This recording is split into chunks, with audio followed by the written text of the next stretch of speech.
My name is Eleanor, and for 30 years I was a caregiver.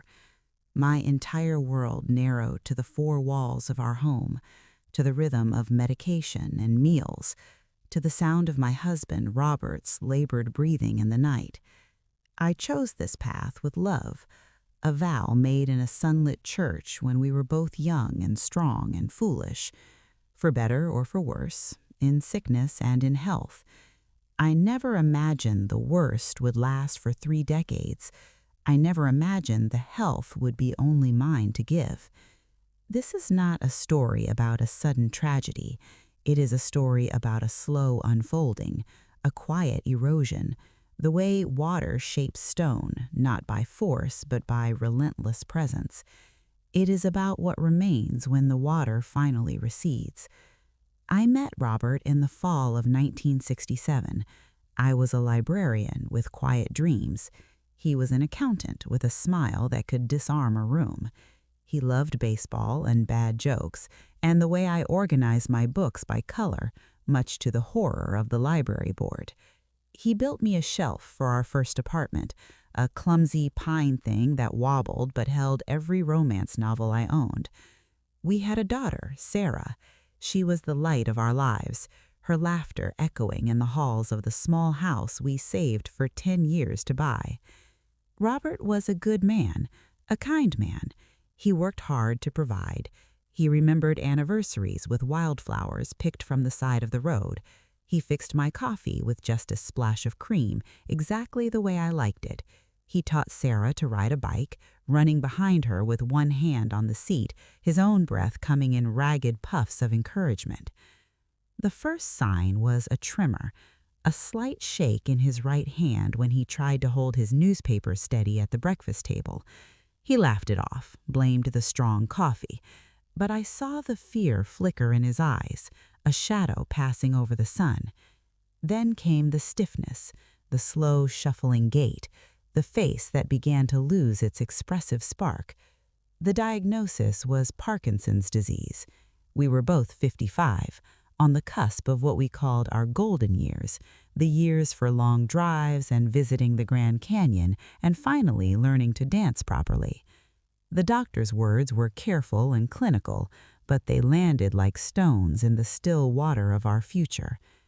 Robert fought bravely. For a while he could still work, adapting his meticulous numbers to the shake in his hands. But the disease is a patient thief. It steals in increments so small you barely notice until one day you look up and everything of value is gone. I took an early retirement from the library, my world of ordered silence exchanged for the unpredictable needs of a failing body. Our routine became my scripture. 6 a.m. medication with a full glass of water to prevent choking, help him to the bathroom, the slow, careful shower avoiding falls, dressing him, buttoning shirts that his fingers could no longer navigate, preparing soft foods he could swallow safely. I lifted him. I turned him in the night to prevent bed sores. I learned to interpret the grunts and moans when words became difficult. I was his voice, his hands, his legs. I was his everything. Our daughter, Sarah, grew up and moved away. The demands of her own life and children 1,000 miles distant made visits a rare and precious thing. The phone calls were filled with her vibrant, busy world and my reports on her father's latest medication or a successful physical therapy session. The distance was not just miles, it was the chasm between a life being lived and a life being tended. Robert had good days and bad days. On good days, we would sit on the porch and listen to the baseball game on the radio. His hand would reach for mine and give it a feeble squeeze. A tear would track through the wrinkles on his cheek, and I would wipe it away, pretending not to see. On bad days, he would rage, a furious, trapped animal lashing out, throwing his pill cup, calling me names, his eyes wild with a frustration I could never fully comprehend. I took it all. I absorbed the anger like a sponge. I told myself it was the disease talking, not my Robert, not the man who built me a wobbly bookshelf. But at night, in the silent dark of our room, with only the sound of his sleep and the hum of the medical bed, I would wonder where my husband had gone. The years blurred into a monochrome of duty. My own body began to protest, a sharp pain in my lower back from lifting, arthritis in my own hands from years of cooking and cleaning and care. I stopped looking in mirrors. The woman who stared back was a stranger, thin, worn, her eyes holding a depth of fatigue no sleep could cure. Friends faded away, invitations dwindled. How could I go to a book club or a dinner party when Robert needed to be fed at 6 and put to bed at 8? My identity dissolved into a single word: caregiver. Robert's mind remained sharp, trapped inside the uncooperative cage of his body. He would listen to financial shows on the radio, his eyes following the numbers on the screen. He had always been meticulous with money, a diligent planner, and he insisted on managing our finances from his wheelchair, using a special computer as long as he could. He told me not to worry. He told me everything was taken care of. He told me I would be secure. I believed him. I had power of attorney for his medical needs, but he kept the financial and legal matters close. It was his last bastion of control, his last semblance of being the provider. I did not challenge it. Taking that from him felt like a final cruelty. The last decline was swift, a pneumonia that his weakened body could not fight. I held his hand in the sterile hospital room, his skin papery and cool.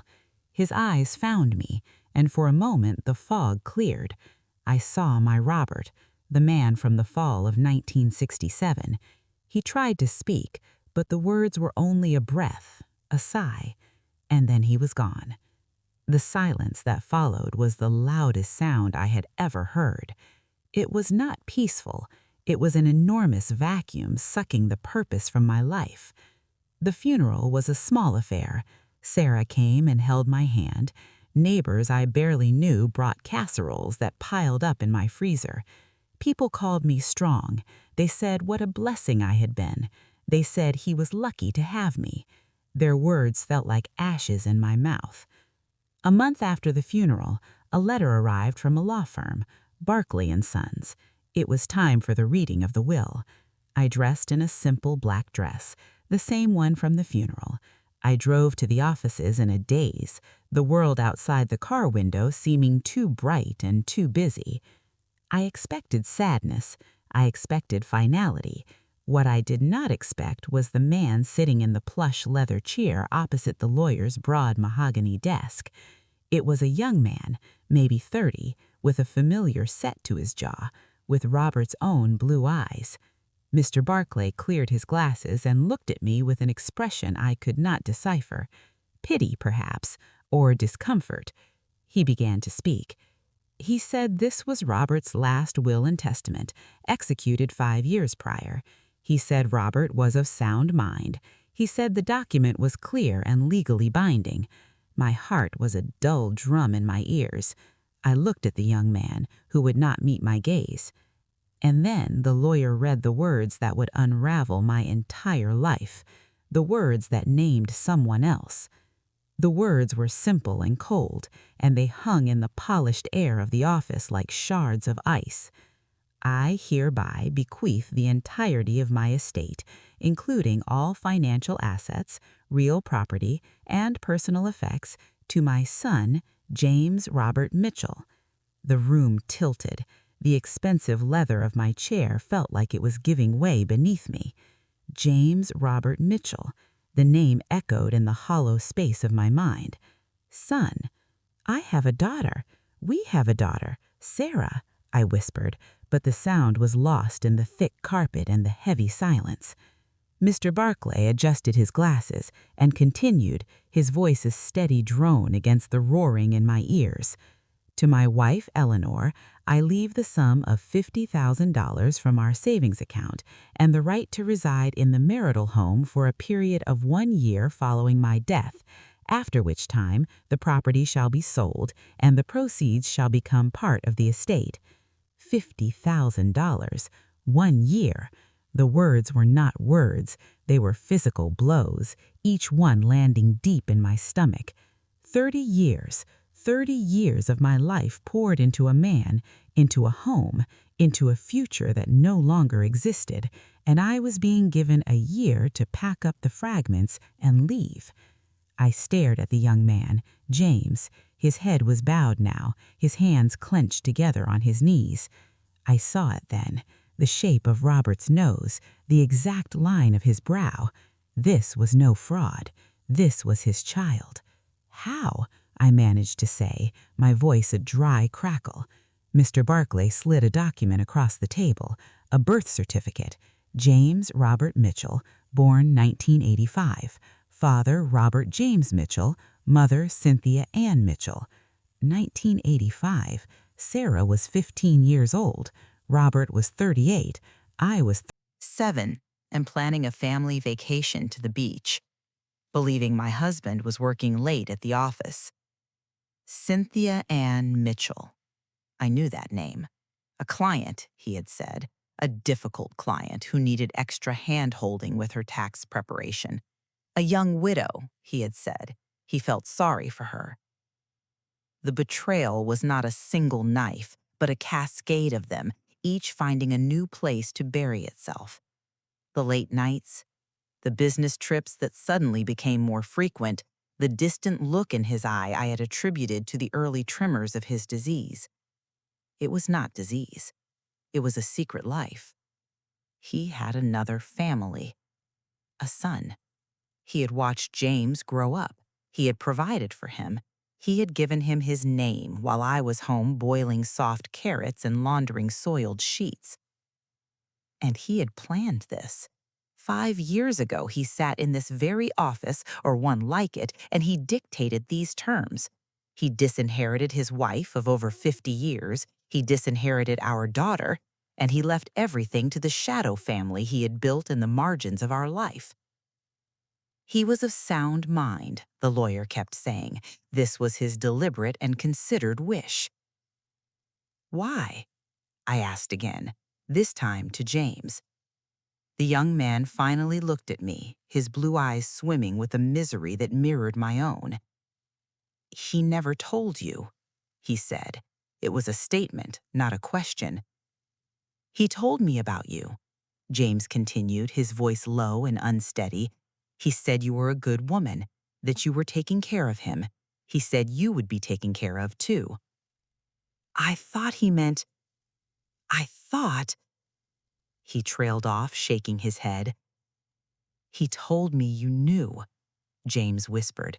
"He said it was an understanding, that you had your life and he had this.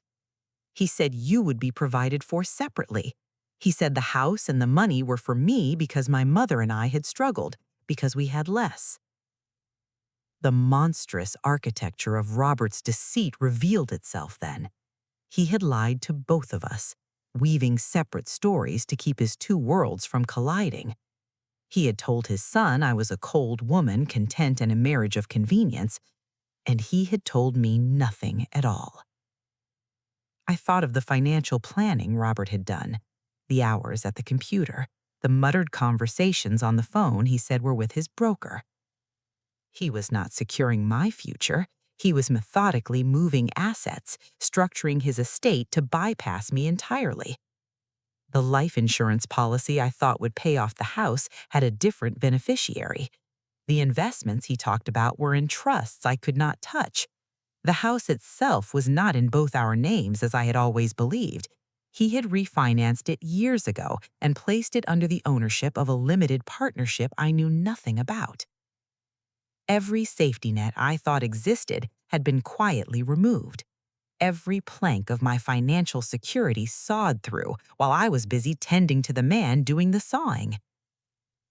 I stood up from the chair, my legs numb.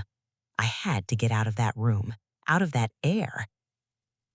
Mr. Barclay said something about paperwork, about the keys to the house, about the timeline.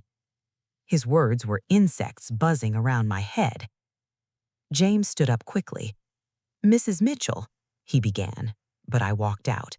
I walked past the sleek reception desk, past the potted ficus, out into the blinding, ordinary sunlight of the afternoon. I drove home, but home was no longer home. It was a time-limited possession, a museum of my own foolishness. Every object screamed at me. The recliner I had struggled to lift him into, the hospital bed now stripped bare in the living room, the wobbly bookshelf still holding my romance novels. I went to the desk, his desk. I tore it apart, my hands shaking with a violence I had never known. I found files, statements, paperwork for a post office box in a town 20 miles away. And I found photographs. A young boy with Robert's smile holding a baseball glove, a teenager in a graduation gown, Robert's arm around him beaming with pride, a young man, who was James, standing with Robert in front of a modest house I did not recognize. Robert looked vibrant, happy, a version of himself I had not seen in decades. The last photo I found was tucked in the back of a ledger. It was Robert and a woman, Cynthia. They were both younger, sitting on a picnic blanket. Robert was looking at her with a softness, a tenderness that broke what was left of my heart. Because in that look, I saw the truth. He had not just fathered a child in a moment of weakness. He had loved her. He had loved her while I washed his hair. He had loved her while I cut his food. He had loved her while I slept on a cot beside his bed to listen for his breathing. The phone rang, shattering the silence. It was Sarah, her voice bright with concern. "Mom, how did it go at the lawyer's? Is everything okay?" And I knew I had to tell her. I had to speak the unbearable truth to our daughter. But the words were stuck in my throat like stones. How do you tell your child that her father was a stranger, that her inheritance was a lie, that the last 30 years of your mother's life were built on a foundation of sand that has now been washed away? I held the receiver, my mouth open, but only a silent sob escaped. Sarah's voice changed. "Mom," she said. "Mom, what's wrong?" And I knew my next words would break her world just as mine was broken.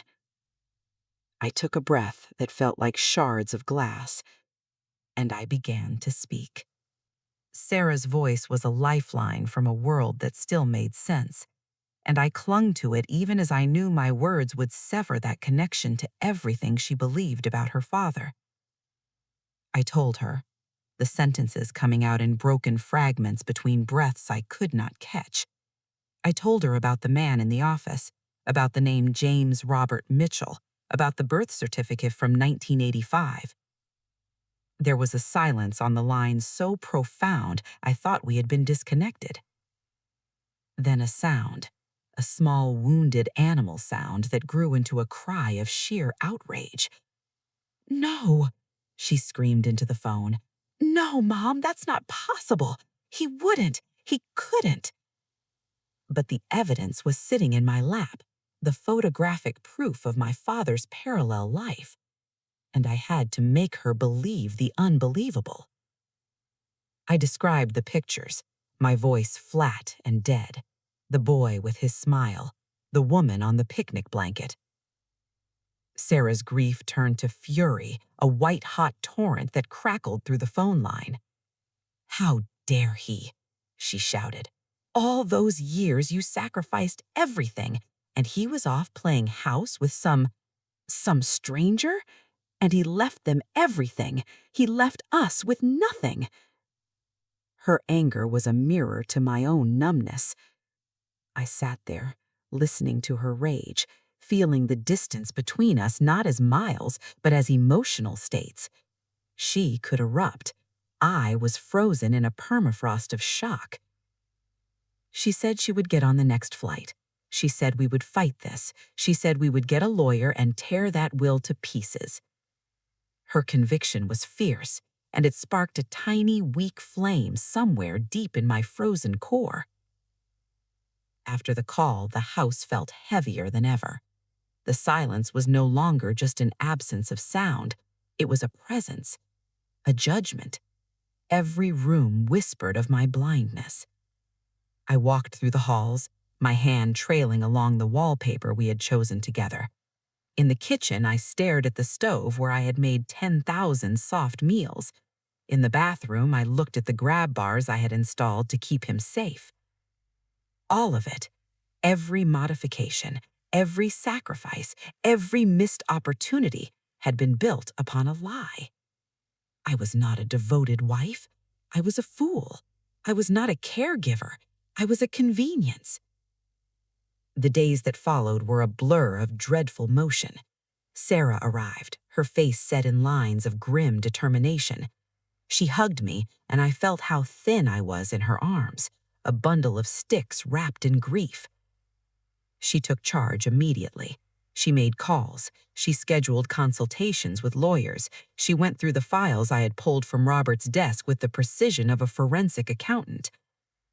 And with each document she uncovered, the scale of the deception grew. There were bank statements for accounts I never knew existed, monthly transfers to an address in that town 20 miles away, payments for a car, for tuition, for what looked like a mortgage. Robert had been supporting 2 households on the salary of one accountant, and he had done it by slowly draining our own reserves. Our retirement fund was a shell. The investments were gone, liquidated over the last 5 years. The equity in our home had been borrowed against not once, but twice. The $50,000 he left me was a pittance.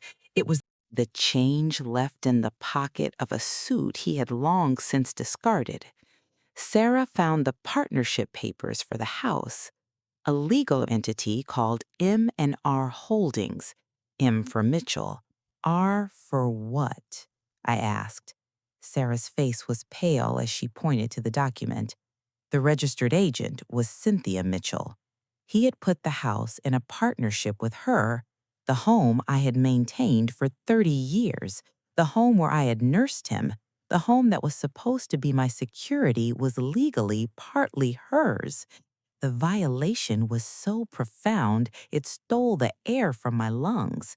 I had to sit down on the floor, right there in the hallway. Sarah knelt beside me, her own anger tempered now by a horrified understanding. "Mom," she said, her voice trembling, "we have to fight this. This is financial abuse. This is fraud." But was it?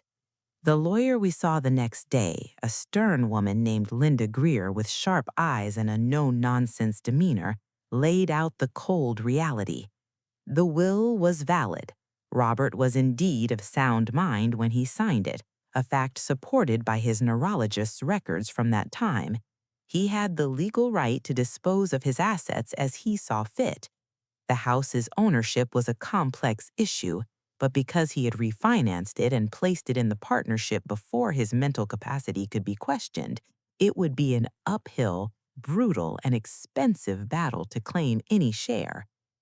"You could sue for equitable relief," Miss Greer said, "arguing unjust enrichment or a breach of his fiduciary duty to you as a spouse.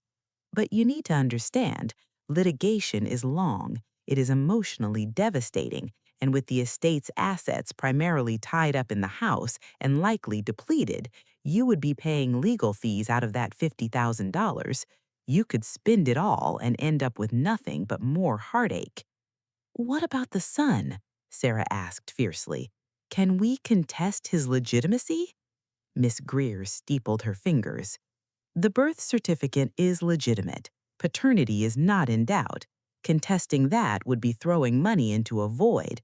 The law in this state does not disinherit children born outside of marriage. He is a legal heir." "So that's it?" I said, my voice barely audible. "He gets everything? I get nothing?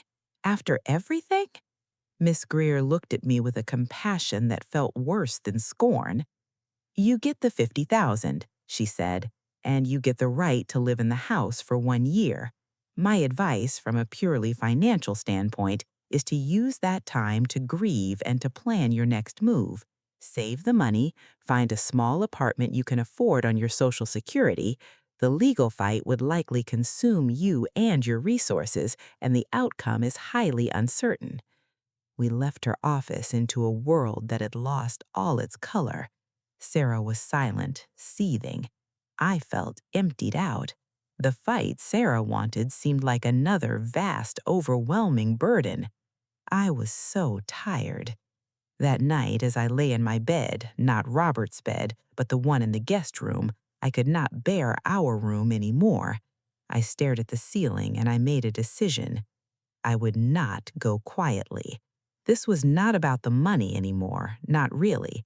It was about the 30 years. It was about the theft of my life's purpose under false pretenses. It was about the utter eradication of my worth in the eyes of the man I had served. He had turned me into a servant in my own home and then willed the home to someone else. A cold resolve settled over me. It was a new feeling. It had no warmth, but it had strength. I would not simply pack my things and slink away. I would fight. I would use the $50,000. I would spend every last cent of it to make someone acknowledge what had been done to me. The next morning, I told Sarah my decision. Her eyes lit with a fierce pride. We would find a different lawyer, one who would see this as the moral crime it was. But first, she said, we needed to know the enemy. We needed to see him. James Robert Mitchell. He was not an abstract concept anymore. He was a man living in our house, in my house, waiting for his year to be up. Sarah drove us to the address from the post office, a quiet, modest neighborhood in a town I had no reason to visit. We parked across the street from a well-kept blue ranch house. And there he was, James. He was in the driveway washing a car, a simple domestic scene. He moved with a young man's ease, and as he turned to reach for a sponge, I saw Robert's profile so clearly it was like a ghost standing in the suburban sun. My heart hammered against my ribs. This was my husband's son. This was the child he had cherished while I was changing his adult diapers. This was the future he had chosen. And then the front door of the house opened, and a woman stepped out. She was older now, her hair gray, her face lined, but I recognized her from the photograph. Cynthia. She carried a glass of lemonade out to James. She said something that made him laugh, and she put a hand on his shoulder with a familiar affection that spoke of a lifetime of shared moments. I watched them, this other family, this whole complete world Robert had nurtured in secret, and I knew with a certainty that chilled my new resolve that they were not villains in this story. They were pieces in Robert's game, just as I was. But seeing them there, living the life that should have been mine, the life of peace and normalcy after the storm, ignited something dark and furious in my soul. Sarah reached for my hand, her own trembling. "What do you want, Mom?" she whispered. I looked at Cynthia's face, at James's smile, and I made a choice. I opened the car door, I stepped out into the street, and I began to walk directly toward them. The pavement felt unsteady beneath my feet, as if the ground itself was reluctant to support my march toward that tidy blue house. James saw me first, his hand freezing mid-air with the dripping sponge, his smile dissolving into a mask of shock and immediate guilt. Cynthia followed his gaze, and her face, a pleasant, ordinary face, went pale, the glass of lemonade in her hand shaking just enough to make the ice cubes tinkle a frantic little chime. I stopped at the edge of their driveway, the clean concrete still wet from the wash. The three of us stood in a terrible triangle, the humid air thick with everything unsaid. I did not speak first. I let the weight of my presence, the ghost of my 30 years, press down on their sunny afternoon. James was the one to break. "Mrs. Mitchell," he began, wiping his hands hastily on his jeans, I'm so sorry. I didn't know you would come here." His apology was a spark to the tinder of my rage. "You didn't know?" I said, and my voice was low and strange even to me. "You didn't know that the woman your father lived with for 50 years might want to see the people he left everything to? You didn't know that the wife he let wipe his backside might have questions?" Cynthia stepped forward then, a protective movement that put her slightly in front of James. "Eleanor," she said, and hearing my name on her lips was a fresh violation. "Please, this is not how we wanted this." "Not how you wanted it?" I echoed, and a bitter laugh escaped me. "How did you want it, Cynthia? For me to just disappear from the house so you could sell it? For me to take my $50,000 and my shattered life and be grateful?" "It's not like that," James said, his voice pleading. "He told me you had your own money, that you were taken care of. He said it was what you agreed to." "He lied to you, too," I said, and for the first time, I saw not Robert's proxy, but a confused young man. "He lied to everyone. He told me nothing. I have no money. I have no career. I have nothing but a year to get out of the house I shared with him." Cynthia's hand flew to her mouth, her eyes wide with a dawning horror that seemed genuine. "That can't be true," she whispered. "Robert said, he said you were a cold woman, that your marriage was over in everything but name for decades, that you stayed out of obligation and he provided for you separately. He said you didn't love him." Each word was a nail hammered into the coffin of my past. He had constructed a narrative where he was the noble victim, providing for a loveless wife out of duty, while his real life and love were here. He had turned me into a servant in my own home and then willed the home to someone else. A cold resolve settled over me. It was a new feeling.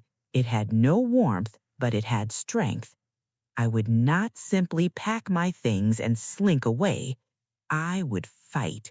I would use the 50,000. I would spend every last cent of it to make someone acknowledge what had been done to me.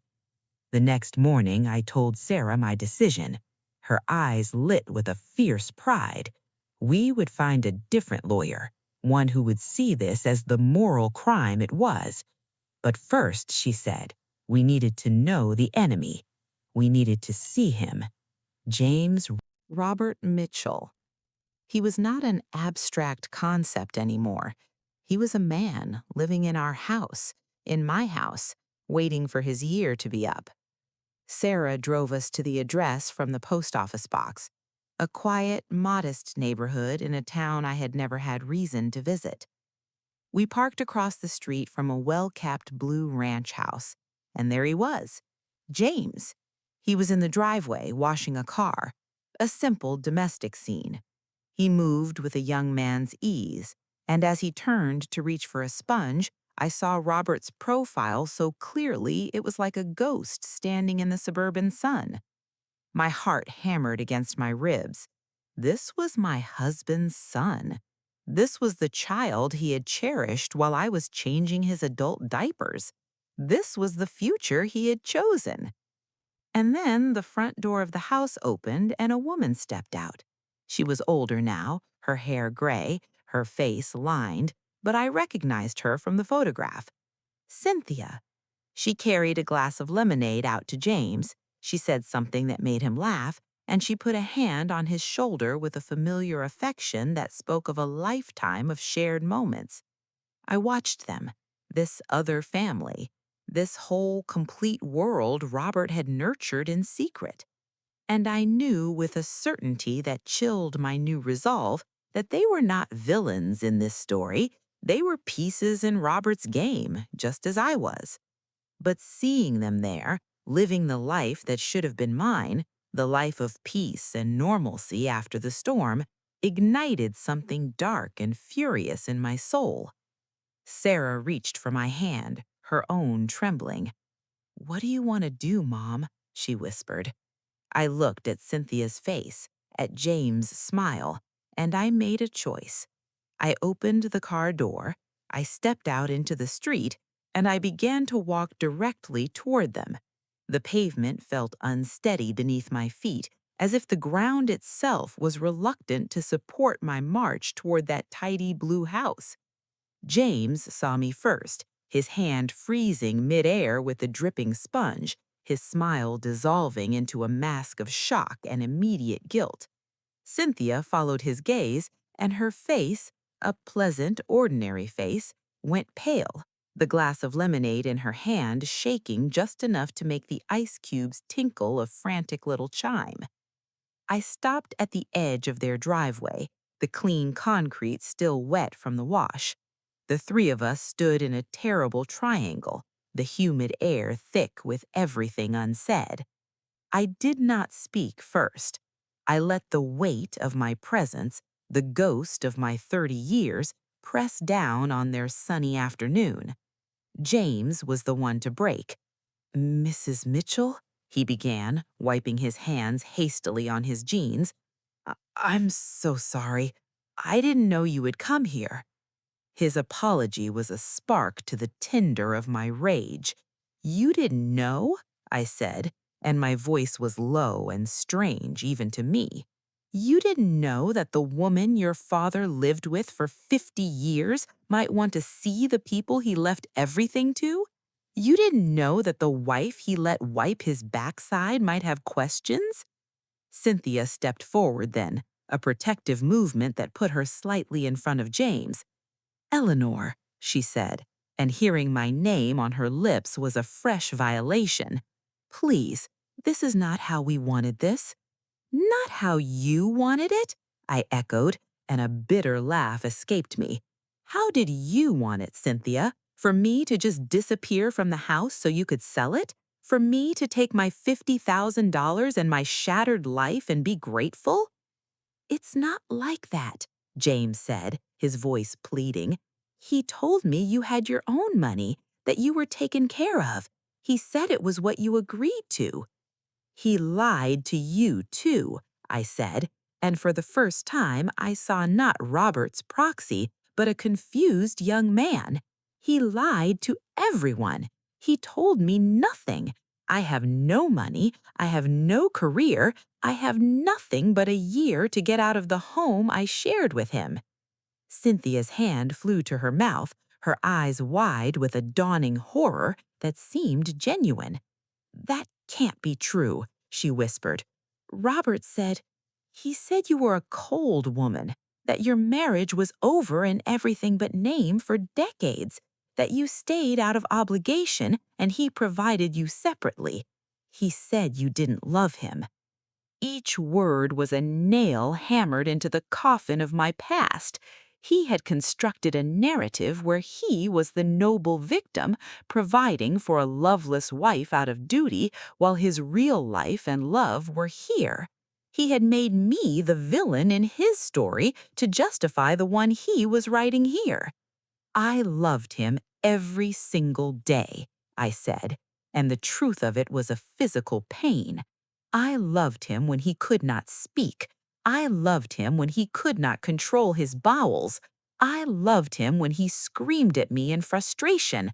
I loved him so much I disappeared into his illness. And he used that love. He used it to keep me quiet and busy while he built a life with you." Cynthia's composure cracked, tears welling in her eyes. "I didn't know," she said over and over. "I believed him. He said you knew about us, about James. He said it was an arrangement. He said you didn't want the embarrassment of a divorce." "For 30 years?" I stated the number like a sentence. "For 30 years I was his nurse. For 30 years you were his wife." The words hung there, the truth now a tangible thing between us. James looked sick. He sank down to sit on the bumper of his car, his head in his hands. "What do you want, Eleanor?" Cynthia asked, her voice drained. "The house? The money? It was never about wanting it for me. It was for James. Robert always felt guilty that James grew up without his father living with him, that we struggled before he could help us financially. I want you to look at me, I said. I want you to see what 30 years of caregiving does. Look at my hands. They are arthritic from lifting him. Look at my back. It is permanently bent from helping him walk.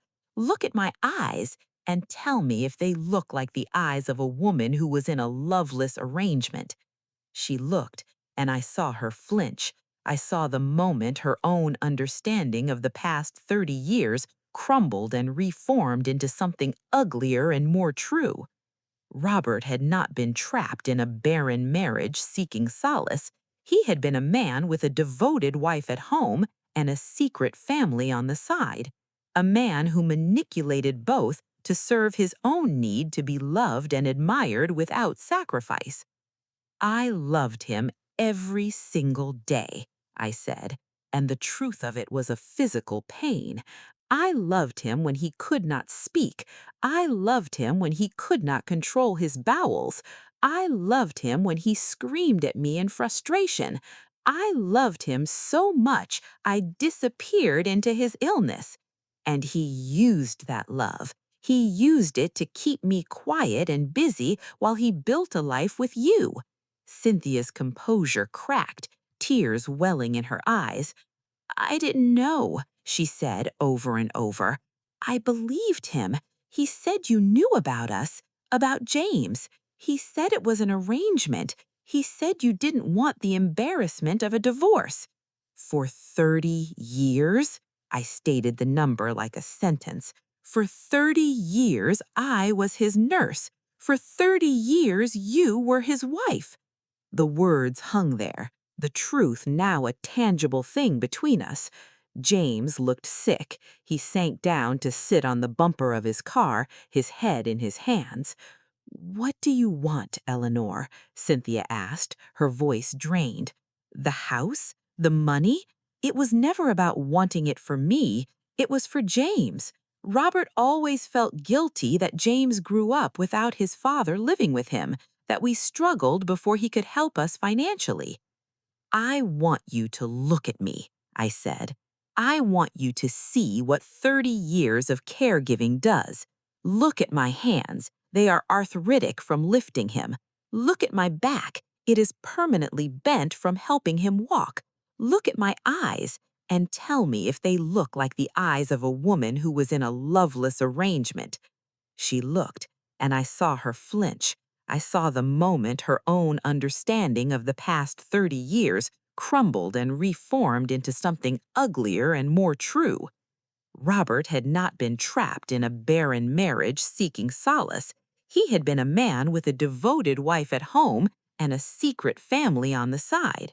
A man who manipulated both to serve his own need to be loved and admired without sacrifice. I loved him every single day, I said, and the truth of it was a physical pain. I loved him when he could not speak. I loved him when he could not control his bowels. I loved him when he screamed at me in frustration. I loved him so much I disappeared into his illness. And he used that love. He used it to keep me quiet and busy while he built a life with you. Cynthia's composure cracked, tears welling in her eyes. I didn't know, she said over and over. I believed him. He said you knew about us, about James. He said it was an arrangement. He said you didn't want the embarrassment of a divorce. For 30 years, I stated the number like a sentence. For 30 years, I was his nurse. For 30 years, you were his wife. The words hung there, the truth now a tangible thing between us. James looked sick. He sank down to sit on the bumper of his car, his head in his hands. What do you want, Eleanor? Cynthia asked, her voice drained. The house? The money? It was never about wanting it for me. It was for James. Robert always felt guilty that James grew up without his father living with him, that we struggled before he could help us financially. I want you to look at me, I said. I want you to see what 30 years of caregiving does. Look at my hands. They are arthritic from lifting him. Look at my back. It is permanently bent from helping him walk. Look at my eyes and tell me if they look like the eyes of a woman who was in a loveless arrangement. She looked, and I saw her flinch. I saw the moment her own understanding of the past 30 years crumbled and reformed into something uglier and more true. Robert had not been trapped in a barren marriage seeking solace. He had been a man with a devoted wife at home and a secret family on the side. A man who manipulated both to serve his own need to be loved and admired without sacrifice. "I'm so sorry," Cynthia said, and this time it held a different weight, a weight of shared victimhood. "He lied to me too. He told me he would leave you when the time was right, when James was older. He told me that right up until the Parkinsons made it impossible for him to live here. Then he said you insisted on caring for him out of some twisted sense of duty. He made it sound like you were holding him hostage." The architecture of Robert's deceit was monumental. He had played us against each other in absentia, crafting perfect lies for each audience. To me, he was the helpless patient. To her, he was the trapped husband. And all the while, he was the puppet master, ensuring his own comfort until the very end. "I don't want your pity," I said, though my anger was bleeding away into a vast, exhausting sorrow. "I want what is fair. The lawyer says fighting the will is useless, but I cannot just walk away." James looked up, his face streaked with emotion. "I don't want it," he said, his voice thick. "I don't want any of it if this is how he got it. The house, the money, it all feels dirty now." "But it's not that simple, is it?" Cynthia said softly. She was looking at me, not with hostility, but with a desperate empathy. "If he refuses the inheritance, it goes to the state. You still wouldn't get it. The legal structure Robert built, it walls you out completely." We stood in silence then, three people bound together by a man who was not there to face the wreckage he had created. The enemy was not in this driveway.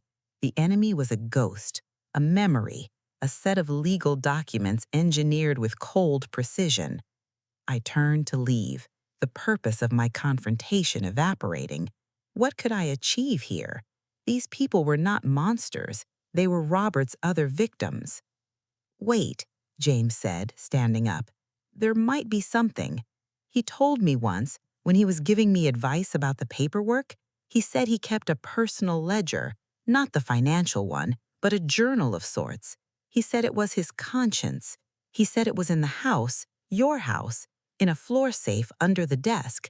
Do you know the combination?" I stared at him. A floor safe? I have cleaned that room for 30 years. I had moved that desk to install hardwood flooring. There was no safe. James insisted, describing the exact location.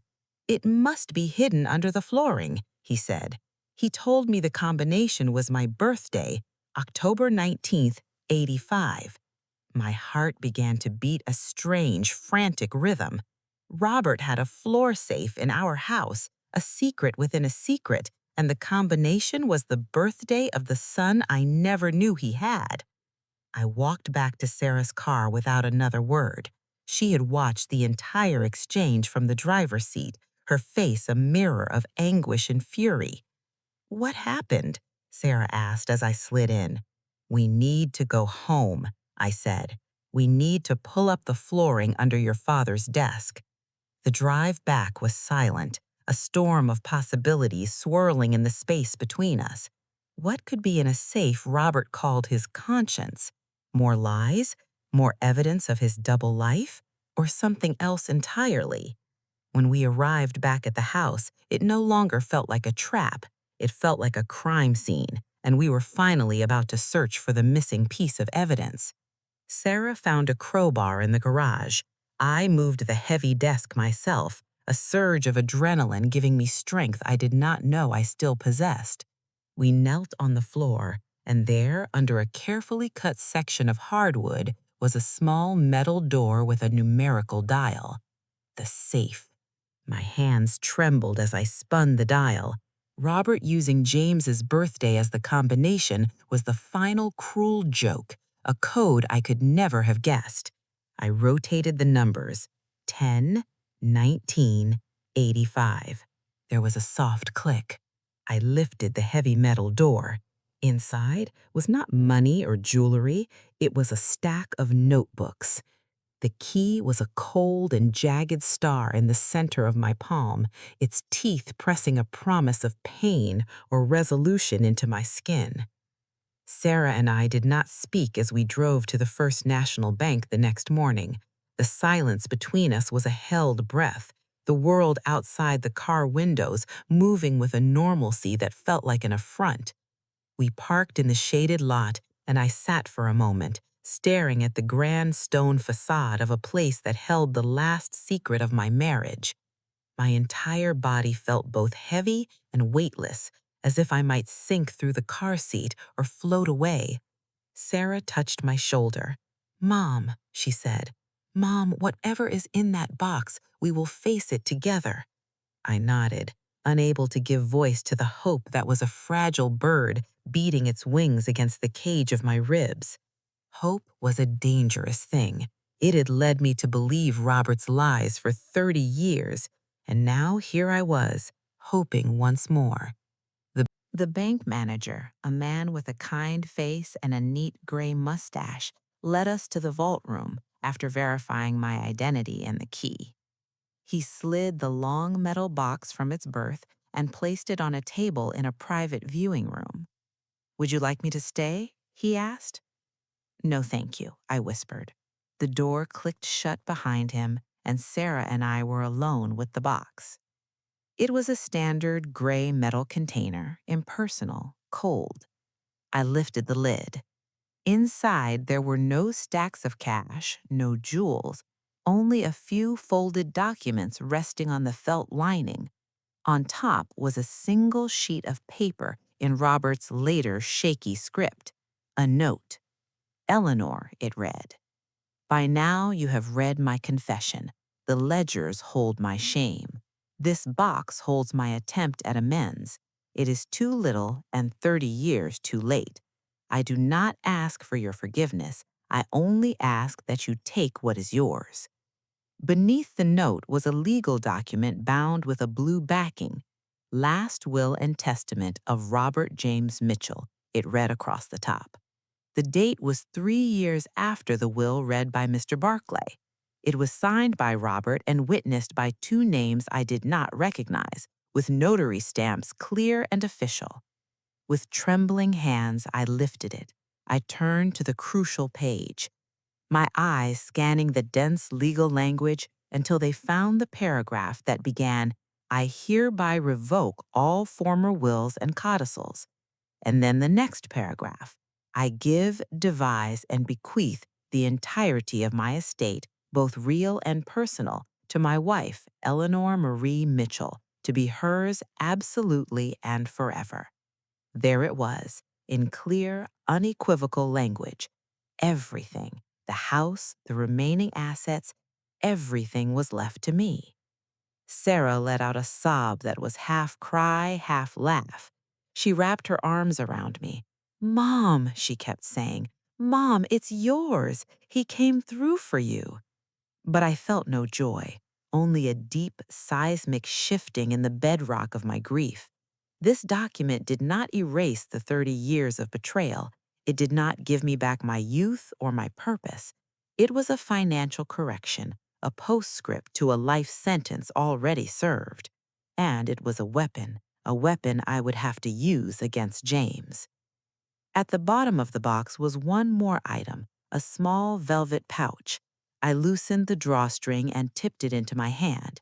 Out fell my original wedding ring, the one I had stopped wearing years ago because my fingers had swollen from work and arthritis.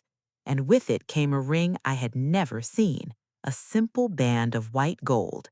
Inside was an inscription, "To see my true north, R." Cynthia's ring.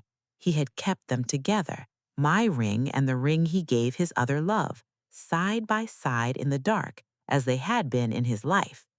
It was the final grotesque poetry of his double life, and it broke whatever fragile sentiment might have been forming in me. I dropped the rings back into the pouch as if they were hot coals. We took the will to Linda Greer, the stern lawyer. Her eyebrows rose as she examined the document, turning pages carefully. "This appears valid," she said. "The date is later. It contains a revocation clause. The signatures and notarization look in order. This supersedes the earlier will." "But," I said, hearing the hesitation in her voice, "but," she continued, "the other will has already been presented to the probate court. James Mitchell has been notified as the beneficiary. Introducing a new, later will, especially under these circumstances, will trigger a contentious probate dispute. He will contest it. He will argue undue influence or lack of capacity given his father's illness." "Can he win?" Sarah asked sharply. Miss Greer sighed. "It is a fight. The burden of proof will be on him to show this will is invalid, but he will argue that his father's Parkinson's had advanced to a point where he was vulnerable to coercion. He will point to you, Eleanor, as the primary caregiver with constant access. He will say you found the will and the key conveniently. It will be messy and personal and painful." "So what do we do?" I asked. "You file this with the probate court immediately," she said, "and then you have a decision to make. You can prepare for war, or you can attempt a settlement. Given the emotional landscape and the legal costs of a drawn-out battle, a settlement might be the most prudent path." "A settlement?" I repeated. "You negotiate with James and his mother," Miss Greer said.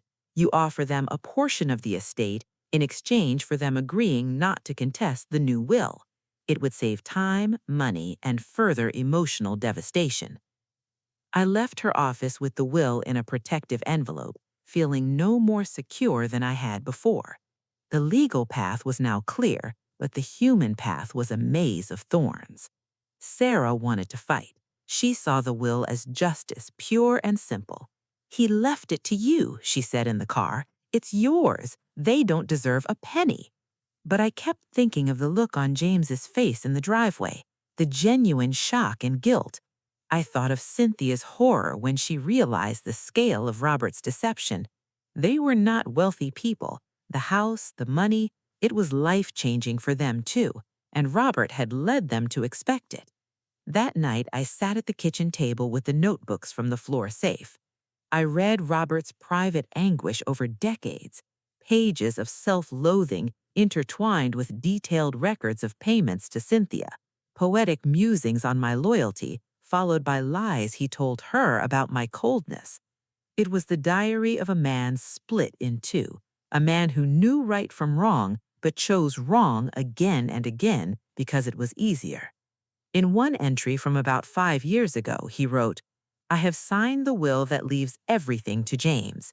It is the only way to provide for him without a confrontation, but I cannot sleep.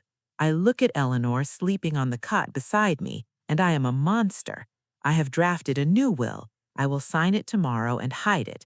Let God or fate decide which one is found." So it was not a true heart of change. It was a coward's hedge, a way to balance his own moral ledger without having to face anyone. He left the decision to chance, to my persistence, to the combination of his son's birthday. The anger that came then was clean and sharp. He had put the burden of this choice on me. He had made me the arbiter of his messy conscience, even from the grave. I made my decision. I would not play Robert's game. I would not let his moral weakness dictate another day of my life. I asked Sarah to call James and Cynthia to ask them to meet us at the house, not the lawyer's office, the house. They arrived together, looking weary and exhausted.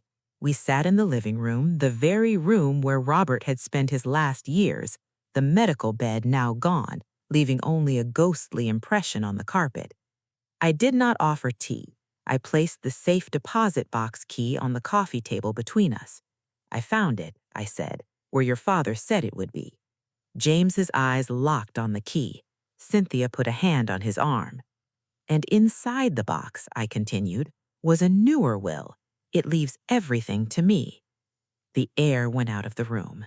James closed his eyes. Cynthia bowed her head. So that's it then, James said, his voice hollow. You're going to take it all? I picked up the velvet pouch from the table and poured the 2 wedding rings into my palm. I held them out for them to see. He kept them together, I said. My ring and yours, Cynthia, side by side in the dark. That is who he was. He could not choose. He could not be honest. So he built a trap for all of us, and I am tired of being in his trap. I am filing the new will with the court tomorrow, I said. Legally, the house and the remaining assets are mine, but I am offering you a choice he never gave any of us. James looked up, confusion on his face. I will not negotiate from weakness, I said. I will negotiate from the only solid ground I have left, the truth. I propose a settlement. The house will be sold. From the proceeds, you, James, will receive 20%, not because you are entitled to it, but because your father led you to believe you were, and I will not punish you for his lies. The rest will be mine to secure my future. In return, you will sign an agreement not to contest the will. You will walk away, and you will never contact me or Sarah again. This ends here. Sarah stared at me, her eyes wide. Why would you do that? She whispered. Because I have spent 30 years living in a story Robert wrote. This is the first page of my own story. James was silent for a long time. He looked around the living room, at the shelves, at the windows, at the ghostly impression on the carpet. I don't want his money, he said again, but with less conviction. Take it, I said. Use it to build a life that is honest. Consider it blood money from a past that should have been different for all of us. He looked at his mother. She gave a small, almost imperceptible nod. Okay, he said finally. We accept. There was no handshake, no expression of gratitude. It was a truce, not a friendship, a practical end to a shared nightmare. After they left, Sarah turned to me, her eyes filled with tears. You gave them so much, she said. I gave them a part of a life that was never fully mine to begin with, I replied. What I kept is my freedom from him, from this battle, from the poison of his legacy.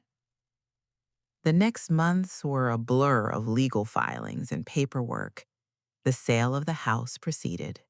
As I packed boxes, I did not feel nostalgia. I felt a slow uncurling of a self I had long forgotten. I found a small apartment with a view of trees. I bought a comfortable chair, just for me. I slept through the night for the first time in 30 years. The settlement transferred to James.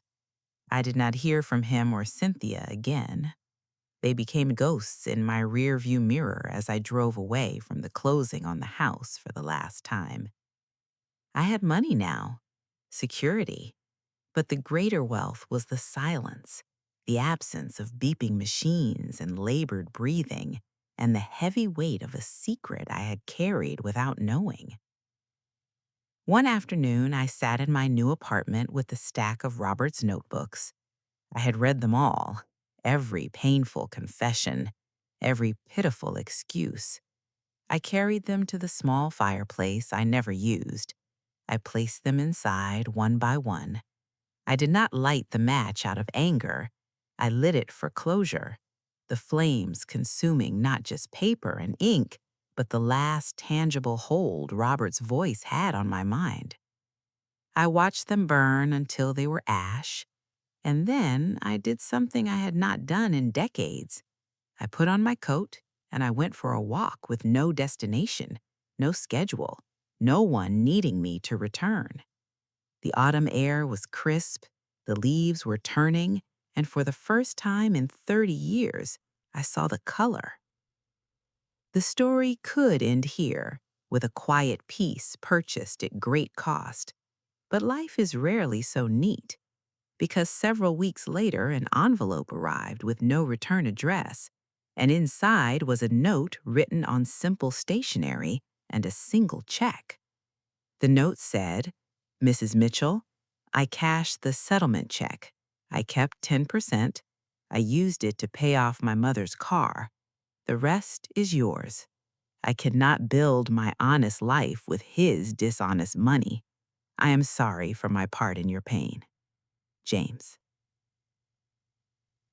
The check was for a large sum, payable to me. I held it in my hand, this unexpected twist, this final reverberation of Robert's actions. And I knew the story was not yet over, because this check was not just money, it was a message. It was a young man's own attempt at amends, and it demanded a response. I stood at the window of my quiet apartment, looking out at the gathering dusk, the check of fragile white leaf in my hand, and I realized the hardest part of my journey was not uncovering the lie or fighting for what was mine. The hardest part was deciding what to do now that I was finally free. The check felt like a live thing in my hand, a fluttering, fragile bird that had flown in from the storm of the past. James had sent back 90%, a staggering sum, with a note of apology that held no demand and no expectation. It was his own declaration of independence from Robert's legacy. I sat at my small kitchen table for a long time, the check laid flat before me, next to his simple note. The money meant security, a cushion so deep I would never have to worry again. But it was not the money that held me transfixed. It was the choice. I could refuse it, send it back, make a grand gesture of my own, and sever the last thread connecting me to that young man and his mother. I could cash it, accept this paradoxical gift from the son of the woman my husband had loved, and allow his act of conscience to fund my freedom. Or I could do something else entirely. For days, I carried the check in my purse. I would take it out and study the numbers, the signature. I thought of James working a job I knew nothing about, choosing to drive a paid-off car, choosing a harder road because it was finally his own. There was an integrity in that act that Robert never possessed. And I realized then that this was no longer about Robert at all. He was just the ghost in the machine, the sad catalyst. This was now about the living, about the people left behind to sort through the wreckage with whatever tools of decency they could find. I made an appointment with my lawyer, Linda Greer. I placed the check on her desk. "I want to cash this," I said, "and then I want to use a portion of it to establish a trust." Her professional mask softened with curiosity. "A trust for whom?" she asked. "Not for a whom," I said, "for a what. I want to create a fund to provide respite for caregivers, for people who are homebound looking after a loved one. I want it to pay for a nurse to come for a weekend, or for a cleaning service, or for a delivery of meals, the small things that feel like lifelines. I will not attach my name to it," I told her. "Call it the Second Wind Fund." Miss Greer nodded slowly. "And the rest of the money?" "The rest will be for me," I said firmly. "I will take it without guilt. I will use it to live quietly and without fear. I have earned that much." It was the final reconciliation, not with Robert, not with James, but with myself. I could acknowledge the profound wrong done to me while also acknowledging this unexpected act of goodness that grew from its soil. I could accept the complexity, the terrible, beautiful mess of it all. The paperwork was drawn up, the check was cashed, the trust was born. I did not contact James to tell him. I felt that the silence between us was now a respectful one, a space where healing could occur separately. He had made his choice, I had made mine. Seasons turned in my new apartment. I planted flowers on my small balcony. I joined a library book club and found my voice again among the stories of others. I even went on a hesitant coffee date with a gentle widower who liked to birdwatch. It did not lead to romance, but it led to a conversation that did not revolve around medication or mortality, and that felt like a miracle. One afternoon, I was walking through the park, the same path I had walked so many times now, when I saw a woman about my age pushing a man in a wheelchair. She stopped to adjust his blanket, and I saw the familiar look of devoted exhaustion on her face, the look I had seen in my own mirror for so long. I walked over to her. I told her I had been a caregiver too. I told her about a fund that could give her a weekend off if she needed it. I pressed a card from the charitable trust into her hand. She stared at it, then at me, her eyes filled with a wary hope. "Why would you do that?" she asked. "Because someone should have done it for me," I said. That was the day I truly understood that my story was no longer about what was taken. It was about what I chose to build with the pieces that remained. The years have continued their slow march. My daughter Sarah visits often. Her children fill my small space with a joyful noise that no longer feels like an intrusion, but like a gift. The years have continued their slow march. My daughter Sarah visits often. Her children fill my small space with a joyful noise that no longer feels like an intrusion, but like a gift. I never loved again, not in that way. My heart's capacity for that kind of trust was forever altered. But I found a deep and abiding love for my own company, for the quiet mornings, for the unscripted days. I sometimes think of Robert, not with fury anymore, but with a distant pity. He lived a fractured life and died in a web of his own making. He never knew the peace of a single true story. And I think of James. I hope he found his honest life.